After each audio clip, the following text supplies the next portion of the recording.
अस्सलाम वालेकुम प्यारे बच्चों, मैं टीचर फरहत रशीद यूपीएस आलमपुरा से हूँ और मैं आज आपको पढ़ाने जा रही हूँ वाहिद और जमा। वाहिद का मतलब होता है एक और जमा का मतलब होता है एक से ज्यादा।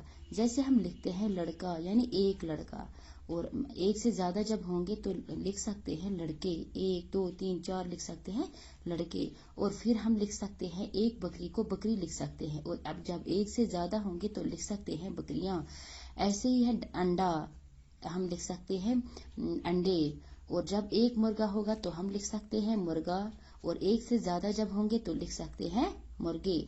ऐसे ही है दरवाजा, दरवाजे।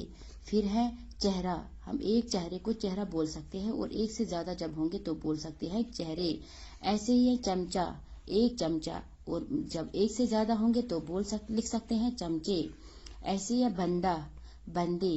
फिर है बच्चा, एक बच्चे को हम बच्चा बोल सकते हैं, और जब एक से ज्यादा बच्चे होंगे उनको हम बोल सकते हैं बच्चे।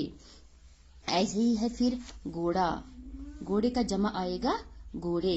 ऐसे ही है कुत्ता, कुत्ता का मतलब कुत्ता का जमा आएंगे कुत्ते। डंडा यानी एक डंडा, फिर जब एक से ज्यादा डंडे होंगे उनको बोल सकते हैं डंडे। ऐसे ही है कीड़ा, एक कीड़ा, जब एक से ज्यादा होंगे तो लिख सकते हैं कीड़े।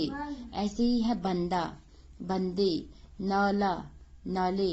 फिर बस्ता, बस्ता यानी बैग जिसमें हम किताबें रखते हैं, और जब एक से ज्यादा बस्ते होंगे उनको लिख सकते हैं बस्ते। ऐसे ही है कमरा यानी एक कमरा, और एक से ज्यादा जब होंगे तो उनको हम लिख सकते हैं कमरे।